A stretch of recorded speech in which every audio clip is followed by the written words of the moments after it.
Hello, Central Oregonians. You're listening to Curiosity Lab. I'm Atom Bram, and today I have a special guest, Dr. Chopra, and we're going to be talking about psilocybin research and treatment. And I'm excited to dive into all kinds of stuff. Dr. Chopra, thank you for joining me today. Hey, thanks for the invite. It's a pleasure. I'm glad to share some knowledge with the community.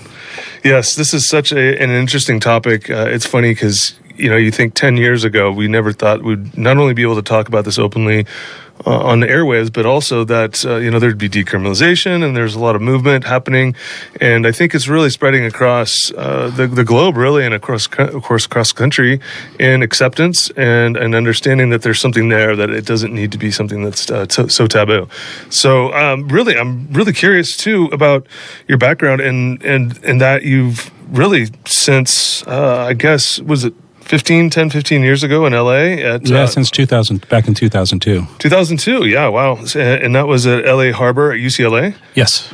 Very cool. And that was terminal cancer patients and trials? Yeah, so when I was a medical intern and resident back in 2001 and 2002, I attended a lecture about substance abuse. And going back to that time as an intern, you don't have a lot of sleep. So I was kind of dozing off in this lecture when the professor switched the topic in the middle of a substance abuse lecture to discuss the therapeutic potential of psychedelic medicines. So, of course, I kind of woke up and he went on to describe a trial he had done for terminal cancer with MDMA, commonly known as ecstasy or Atom. And after that, I introduced myself to Dr. Groh, and I told him I'd be happy to volunteer on some future studies. So about a year later, he received approval to do one of the first studies with psilocybin, actually the first psilocybin study with end of life. And so he invited me to be a co-investigator, a co-therapist, because he needed another physician. Because at that time, for any kind of psilocybin trial, it required an inpatient admission because these were considered safety and feasibility studies because the government, the FDA, the DEA considered them dangerous substances, Schedule 1, which is the government's way of saying there is no medicinal purpose for an entire class of medicines. And psilocybin is itself scheduled as Scheduled 1, but also any type of hallucinogenic or psychedelic medicine is automatically Schedule 1 due to the Federal Analog Act, which I can tell you about if you're interested. Well, definitely. I mean, we could have a whole hour show specifically on the reasons why that is the way it is.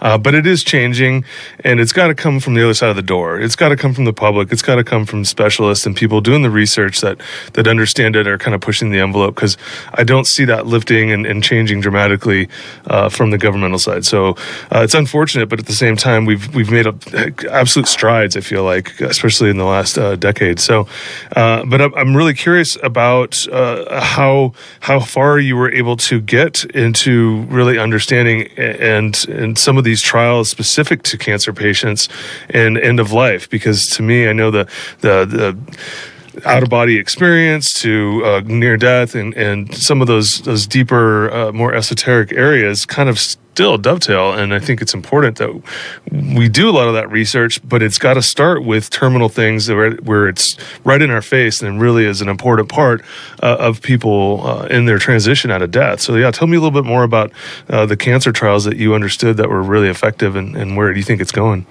Yeah, so I think at this point, there's been maybe 4 or even 5 studies in the United States. Ours was the first study. It was down in Los Angeles at a county hospital called Harbor UCLA. It's a county hospital that's staffed by UCLA professors and fellows and residents. So we were given permission to treat 12 patients with terminal cancer with psilocybin, a moderate dose. And it was quite remarkable for almost everybody. Part of the process, obviously, is the psychedelic or hallucinogenic session.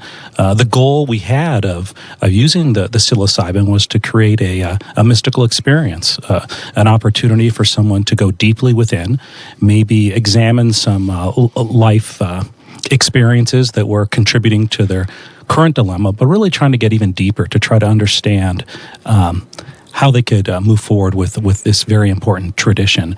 In a lot of ways, this work is inspired by some previous researchers from the 50s and 60s. There was quite a lot of psychedelic research back then.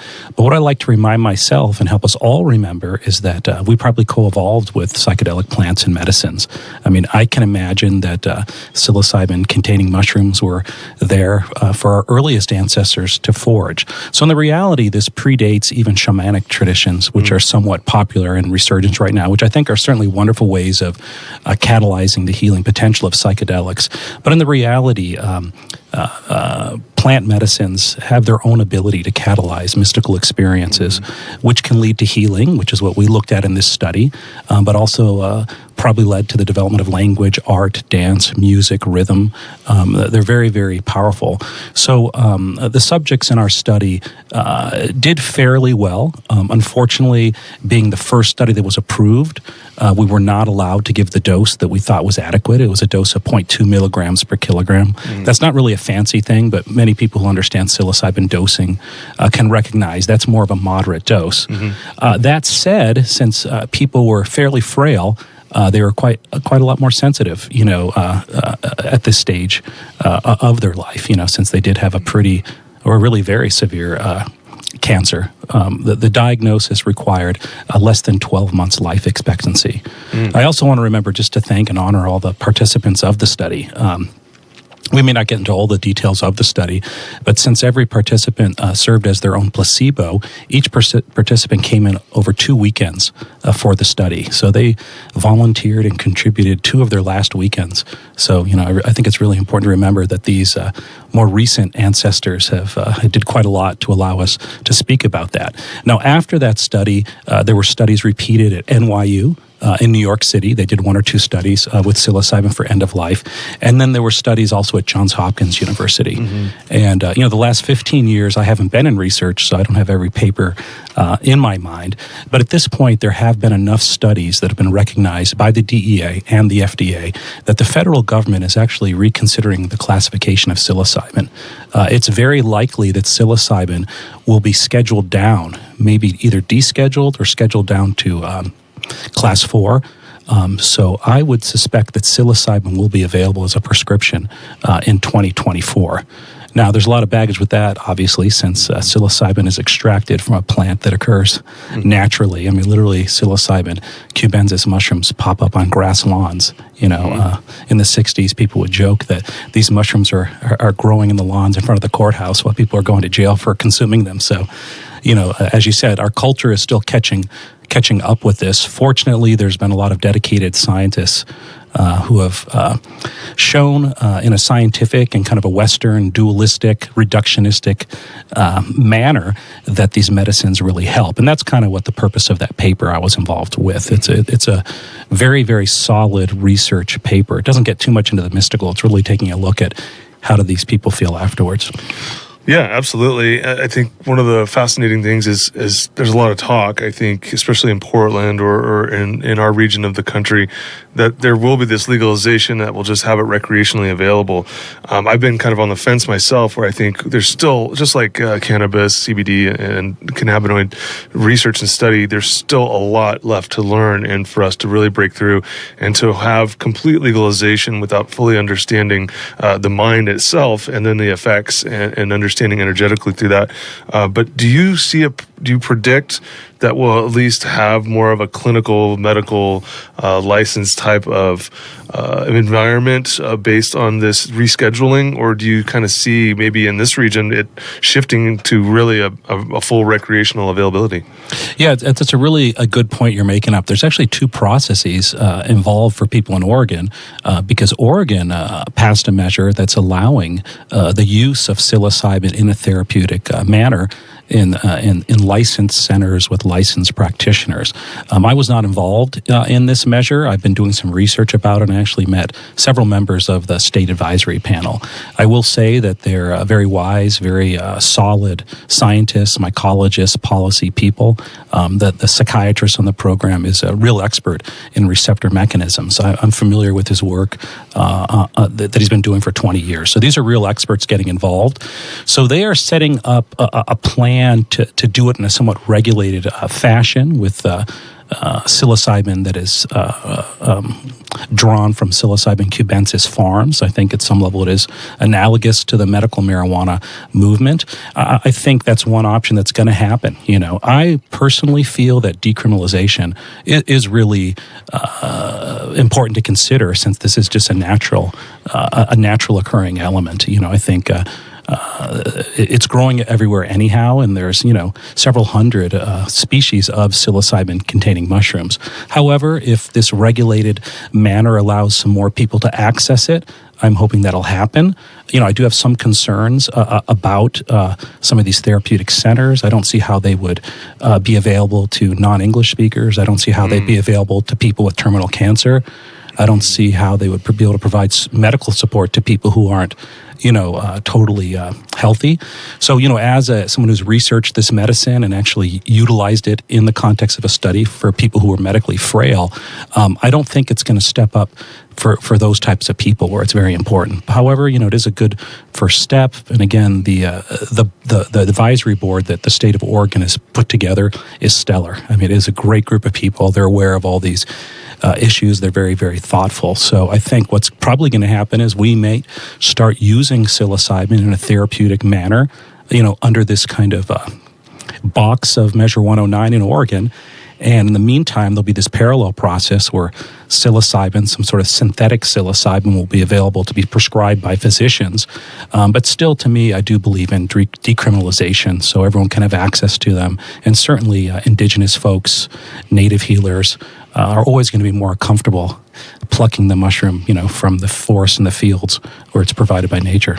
And isn't Oregon on the one of the foremost, proponents and regions that are really kind of diving into this? And yeah, so Oregon jumped ahead. There also is a measure, and I think the governor is involved in passing a measure for psilocybin and MDMA in the state of Connecticut. And I believe there's a strong movement in Texas.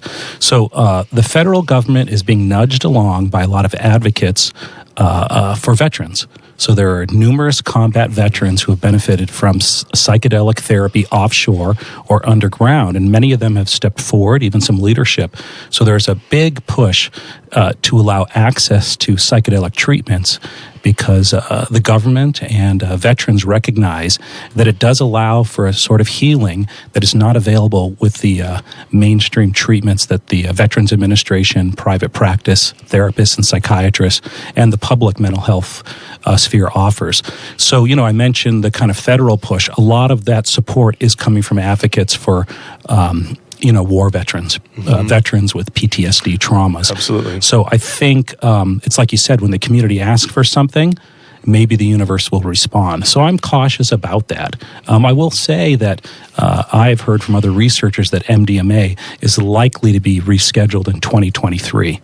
And that's along with like ketamine as well. Ketamine correct? is already is a usable medicine. It is. So ketamine can be administered IV in an infusion clinic, and there's also an inhaled version of ketamine. Ketamine has been approved as a medicine for all time. It was always Ben's class 4 because it's used as a anesthetic medicine, primarily for in veterinary patients and also for children. Adults can have a lot of flashbacks similar to PCP when they're given long doses of ketamine. That's why it's no longer used for anesthesia. It can be helpful for an induction. However, there are ketamine clinics all over the United States right now where you can seek treatment. The primary indication that the FDA recognizes for ketamine is depression. However, it has been fairly successful for people with characterological disorders and other substance abuse disorders. So ketamine already is an available treatment. And there's not clinics that can do multiple treatments like this. It's usually specific to the type of treatments, right? There's not like a license you can get for multiple type of psilocybin or ketamine or ecstasy. It's really segmented still, correct? Yeah, so there is no clinic in the United States you can access psilocybin or MDMA outside of a research trial. So all my experience using psilocybin was a government-sanctioned research protocol. And when I'm referring to other patients who've been treated that have led to the FDA considering their reclassification, those all occurred at NYU, Johns Hopkins, UCLA as a research protocol. Ketamine, however, has been an approved medicine for many years. So ketamine can be prescribed as a nasal inhalant by any prescribers. That could be a psychiatrist, a physician, a nurse practitioner. And IV ketamine can be utilized and infused in any sort of outpatient clinic where the practitioner has the expertise in order to administer an IV. It does not require a special license to do that beyond a medical license. I'm not sure about license requirements beyond physicians, but theoretically, a physician can open a ketamine clinic right now, from my understanding, because it is a prescribable medicine. So when I speak about 2023 and 2024, at that point, MDMA will be prescribed. We're yet to see if there'll be any kind of caveats in terms of the location or sites of administration, and the same thing with psilocybin. And bringing it back to Oregon here, Measure 109, my understanding is that psilocybin will be administered by a licensed psilocybin facilitator, and that the participant must be under their direct care in a licensed some sort of facility for at least 4 to 6 hours. However, I asked some questions about that, and I think depending on the dose, there'll be a different amount of time of facilitation. I think I'm glad we're getting to facilitation. I think facilitation is a very important aspect to any kind of psychedelic work. It's something I've been talking about in some other settings, so something maybe we can discuss at a future date. So there is some rationale why the state or even any kind of provider would say, hey, listen, let's make sure there's some sort of facilitation, some guidance, having a sitter during a psychedelic experience. So there's reasons for that. And there's sitters really for even these experiments and trials and research. Yes, it's just, I've seen in the documentaries. There's plenty of out there that kind of go into this. There's always a sitter, somebody that sits with you. And yes, and I'm always very curious, especially with the psilocybin trials that they've used, either with the end of life. I know that I believe it's the show on Netflix, Fantastic Fungi, I think they might touch on it, but it is important to not just to have somebody's presence, but to have the touch, the holding of the hand, and that presence, because I think the biggest challenge for people that could be sensitive or that are new to this, it's the fear. It's that it's almost like the death molecule or the death experience is that fear that you need to break through. And I think that's one of the things that makes it so powerful, right? Is that breakthrough that you have, that there's something more, and that's something that's so important when you're grappling with the end of life. Yeah, I think it's really an important point you're bringing up. We're dealing with the ineffable here. So psilocybin defies Western categorization and reductionistic science. So the sitter is arguably the most important ingredient to a psychedelic trip beyond what the person brings to it. And the psilocybin is just kind of the key to that. So, I've done a couple of talks recently around here trying to share some information. I spent a great deal of time discussing facilitation and sitting. I think it's a very, very important aspect. For example, in our study, we had 3 of us sitting bedside the entire 6-hour experience, beyond little bathroom breaks. So at the minimum, there was 2 of us at each time, and we always made sure we had a person of each gender to kind of balance energies. It's very, very important aspect. We should talk about that sometime. Yeah, definitely. I feel like this is going to be chapter 1 of this multi-series, because this stuff is so fascinating. I know there's a lot of people very interested, and it's a very profound subject that has been really needed to be brought out and discussed more in the open for many years. And, here we are. So we have to be very thankful that we have this opportunity. But we're going to go quickly to a break. We're going to listen to a little song here by A Day in the Life, which is a Beatles cover by Easy Star All Stars. And we'll be right back with Dr. Chopra. Ding, ding, ding, da, ding, ding, da, ding, oh, yeah. I read the news today, oh boy, about a lucky man who made it right. Although the news was rather sad, well, I just had to lie. I saw the photograph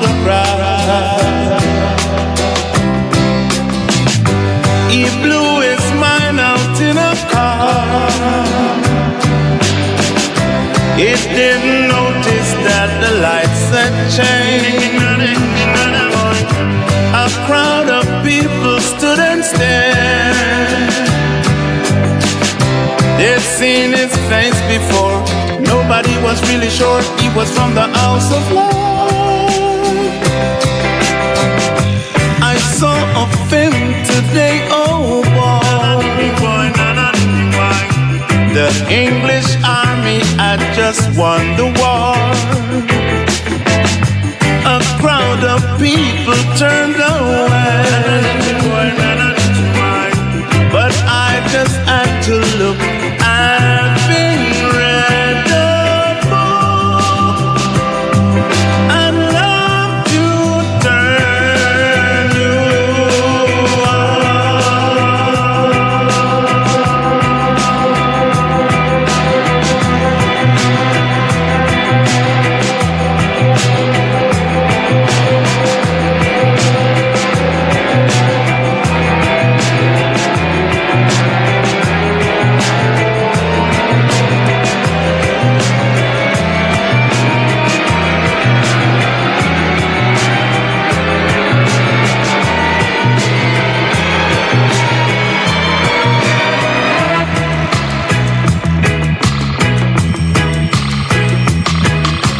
up, fell out of bed, dragged my fingers through my dress. Found my way downstairs and drank a cup. And looking up, I noticed I was late. I found my coat and grabbed my hat. I made the bus in seconds flat. Found my way upstairs and had a smoke. Somebody spoke and I went into a dream.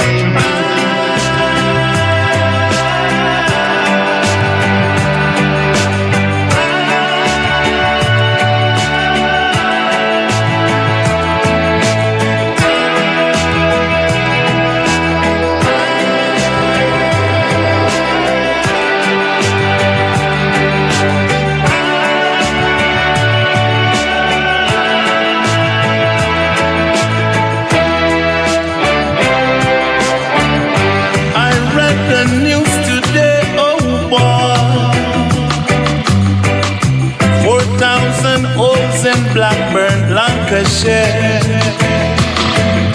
Although the holes were rather small, they had to count them all. Now they know how many holes it takes to fill the Albert Hall. I'd love to turn you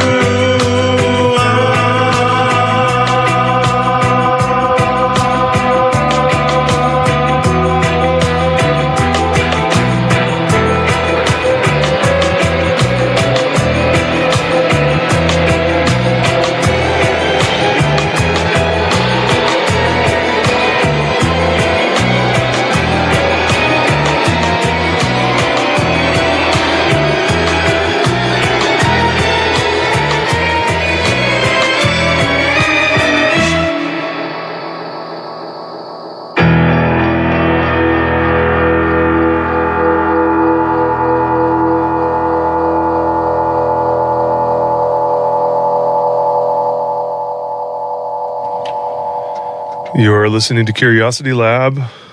I'm your host, Atom Bram. You just heard Easy Star All Stars. I saw them live at Copper Mountain in Colorado a number of years ago. That was they're a great group. I'm here with Dr. Chopra. We're talking about psilocybin treatment and all the good stuff. I mean, we could really go on for this for many, many hours. But I'd like to quickly, before we end the show today, I'd like to talk about your podcast. I know it's on my list to listen to. I know that you put a lot of time and effort into it. I'm really excited that you've gotten that going. So tell me a little bit about, what spawned that and where it's at and where you like to take it. Well, what I noticed with all this discussion of Measure 109 in Oregon and these Netflix specials and other media about psilocybin, it tended to be a very homogenous group of people talking about it. A bunch of 50 and 60-year-old men, maybe an occasional woman, nobody of color, nobody of a different ethnicity, nobody of a different culture, certainly no one from the indigenous background, no one who has a direct root to the ancestors. And that kind of rubbed me the wrong way, and I was talking to people, and people say you should start talking about it. So I spoke at our local mushroom club back in September, did a talk about psychedelic therapy, particularly psilocybin, and then I also put together a panel with a mycologist and a retired chemist at the Fungi Fest. And as I was speaking more and more about this, I really realized that I wanted people to remember that this is kind of a return to our ancestral roots at a broader level. So that kind of spawned me to share the information. So I said, okay, let me try to do a podcast. So this first episode I put out on my podcast, it's called the podcast is called The Psychedelic Method of Therapy. It's available on all the streaming services. You can find it by my name, Dr. Gurpreet Chopra. My first episode is actually an excerpt from the panel I put together at the Fungi Fest. I did the introduction, so I kept some of that. And then I go through the psychedelic method of psychotherapy, which is the method that we used in our study. It's the method that was used in essentially every psychedelic study across America. And I didn't make this method. This is the method I was taught by Dr. Grobe, and it's informed by researchers from the 50s and 60s who were informed by indigenous healers. So in this, we talk about facilitation, we talk about how to best catalyze a mystical experience, how to navigate the different levels of a mystical experience. Because as I think Adam mentioned, either on air or off air, part of the work is confronting the shadow, integrating parts of the self that are fractured or somewhat difficult to process, because these can be blockages for us manifesting our higher self. Ultimately, I feel psychedelics are very helpful because they allow us to discover divinity within. Another word for psychedelic or hallucinogen is entheogen, which really means the God within. I prefer that word over these other words because I don't think it's about the mind, and I don't think it's about hallucinations. I think it's really about revealing the powerful, creative, universal force inside all of us.